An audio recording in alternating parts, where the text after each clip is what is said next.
Assalamualaikum warahmatullahi wabarakatuh. Saudaraku yang dirahmati Allah.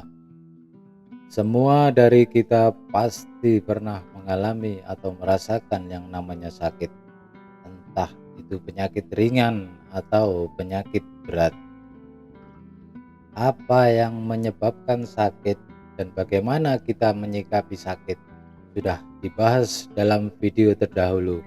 Bagi yang belum menonton bisa langsung cek video di channel ini.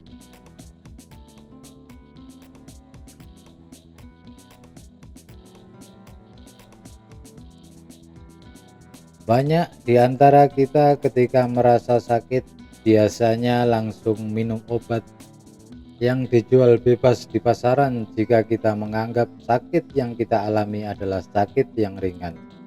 Tetapi jika sakit yang dialami kita anggap berat, biasanya langsung pergi ke dokter atau rumah sakit. Disadari atau tidak, banyak di antara kita beranggapan jika yang menyembuhkan sakit adalah obat atau dokter, tetapi benarkah demikian? Simak video ini hingga akhir agar tidak tersesat. Jangan lupa dukung channel SK Islam dengan klik like dan subscribe. Ketika kita merasa badan kita sakit, kita akan berusaha mencari obat, pergi ke dokter atau sarana penyembuhan lain. Berharap setelah pergi ke dokter dan diberi resep obat atau mendapat suntikan, kita akan mendapatkan kesembuhan. Sebenarnya, yang membuat seseorang sembuh dari sakit bukanlah obat atau dokter. Jika bukan dokter yang menyebabkan sembuh, lantas apa? Untuk apa kita mengeluarkan sejumlah uang atau membayar sang dokter jika bukan dokter yang menyembuhkan? Kita bisa mengambil pelajaran dari kisah seorang Nabi Allah Musa alaihi salam ketika mengalami sakit. Kisah ini bermula ketika Nabi Musa alaihi salam memimpin umatnya yaitu Bani Israel keluar dari Mesir untuk menghindari kejaran Fir'aun. Di tengah pelariannya, Nabi Musa alaihissalam tiba-tiba sakit perut dalam kondisi yang genting karena kejaran Fir'aun dan harus memimpin umatnya. Tentu sakit perut yang dialami sangat mengganggu. Lantas Nabi Musa alaihissalam mengadu kepada Allah. Nabi Musa berdoa meminta agar disembuhkan dari sakit perut yang dialaminya. Allah memerintahkan Nabi Musa alaihissalam untuk naik ke sebuah bukit dan mengambil daun dari pohon tertentu untuk dimakan agar sakit perutnya sembuh. Setelah mendapatkan daun itu, sembuhlah sakit perut yang dialaminya. Nabi Musa kembali kepada umatnya, tetapi setelah beberapa lama kembali dirasakan atau kambuh kembali. Tak berpikir panjang, Nabi Musa langsung mencari daun seperti yang ditunjukkan Allah beberapa saat yang lalu. Setelah Nabi Musa mendapatkan daun itu dan memakannya, ternyata sakit perut yang dideritanya tak kunjung sembuh. Lantas Nabi Musa kembali mengadu kepada Allah, mengapa setelah memakan daun yang ditunjukkan Allah, sakitnya tak kunjung sembuh. Allah memberitahu jika pada saat pertama sakit, Nabi Musa alaihissalam berdoa memohon kepada Allah agar diberi kesembuhan. Tetapi pada sakit yang berikutnya, Nabi Musa langsung memakan daun yang sama tetapi tanpa berdoa memohon kesembuhan kepada Allah.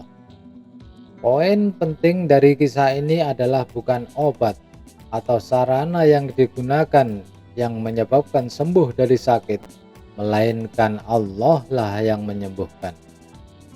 Rasulullah Shallallahu Alaihi Wasallam bersabda, apabila ditemukan obat yang tepat untuk suatu penyakit, akan sembuhlah penyakit itu dengan izin Allah Azza wa Jalla.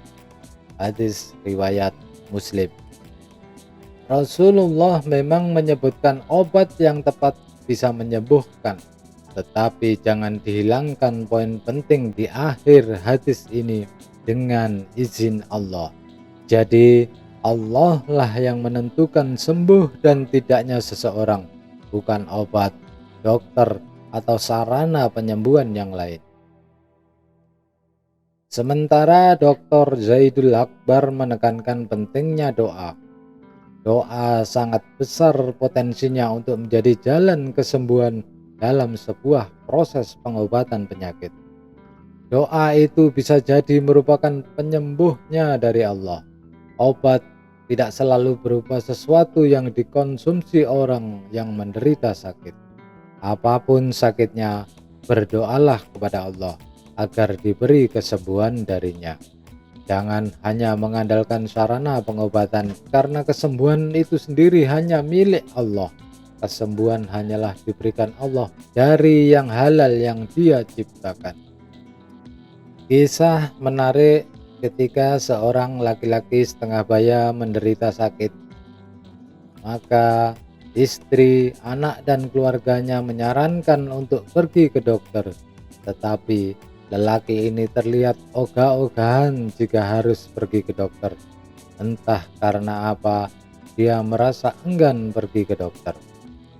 Keluarganya beranggapan jika ia malas ke dokter karena takut diperiksa oleh seorang dokter. Istrinya pun menanyakan, apakah bapak takut diperiksa dokter atau disuntik nantinya? Sang suami menjawab, ia tak merasa takut sama sekali jika harus diperiksa dokter.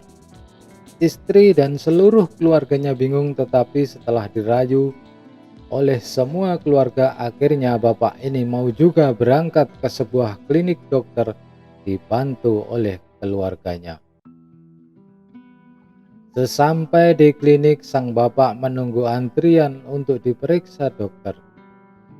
Setelah tiba saatnya, masuklah bapak ini ke ruangan dokter. Terjadilah dialog antara dokter dan sang bapak. Dokter bertanya tentang apa sakit yang diderita pasiennya. Biasa, pertanyaan standar dokter. Bapak sakit apa? Sudah berapa lama sakit? Mendengar pertanyaan dokter, sang bapak menjawab, saya kesini untuk mengetahui sakit apa yang saya alami. Kok malah dokter tanya saya? Apa tidak terbalik, dokter? Dokter pun tersenyum, terlihat sekali sifat sabar dari sang dokter sambil bertanya lagi dengan redaksi yang sedikit berbeda. Apa yang bapak rasakan? Sakitnya di bagian mana? Barulah sang bapak menjawab, kepala terasa pusing sekali, dokter. Sudah 2 hari ini saya rasakan. Setelah diperiksa oleh dokter, dokter memberitahu sakit yang diderita oleh pasiennya. Sang dokter lantas menulis beberapa resep obat yang harus dibeli di apotek untuk diminum sang bapak. Istrinya lalu bertanya kepada dokter berapa biaya yang harus dibayar untuk pemeriksaan suaminya. Dokter pun menyebut jumlah tertentu, tetapi sebelum sang istri membayar, bolehkah saya bertanya, dokter? Silahkan bapak, kata dokter dengan sabar. Begini dokter, sakit yang kita alami ini kan yang menyembuhkan Allah, bukan obat atau dokter. Apakah dokter sepakat dengan hal ini? Ya, saya sepakat dengan bapak, jika Allah lah yang memberi kesembuhan. Bapak pasien kembali bertanya, lantas jika bukan dokter atau obat yang menyembuhkan sakit, tetapi Allah, mengapa yang menerima ongkosnya seorang dokter? Sang dokter tampak sedikit kaget dan heran dengan pertanyaan bapak ini. Dalam hatinya, benar juga yang dikatakan bapak ini. Setelah terdiam beberapa saat, jika bapak tidak berkenan dengan pemeriksaan dan obat yang saya berikan, saya tidak masalah. Bapak bisa langsung menemui Allah sesuai yang bapak katakan. Lantas sang dokter bertanya, apakah Bapak sekarang ingin bertemu dengan Allah, sang dokter sambil tersenyum. Tidak, dokter, lewat perantara dokter saja kalau begitu. Terima kasih. Lantas pulanglah kedua suami istri ini. Dari kisah lucu ini, kita bisa mengambil sebuah pelajaran jika seorang dokter pun menyadari jika bukan dia yang menyebabkan kesembuhan seseorang, tetapi Allah lah yang menyembuhkan. Dokter hanya berusaha dengan kemampuan dan ilmu yang telah dipelajarinya. Perkara kesembuhan hanya milik Allah. Dokter, obat, atau pengobatan lainnya hanya berusaha mengobati, tetapi kesembuhan adalah dari Allah. Jadi bedakan antara mengobati dan menyembuhkan.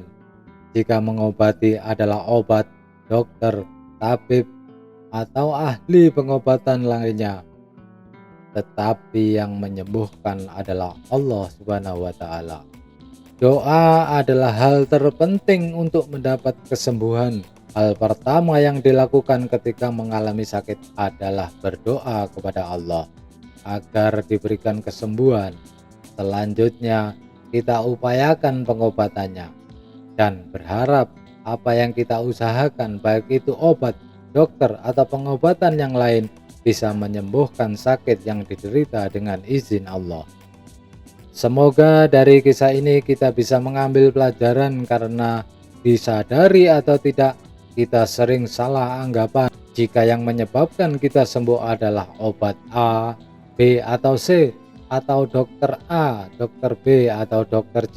Padahal ia adalah hanya sebatas mengobati, tetapi Allah lah yang menyembuhkan.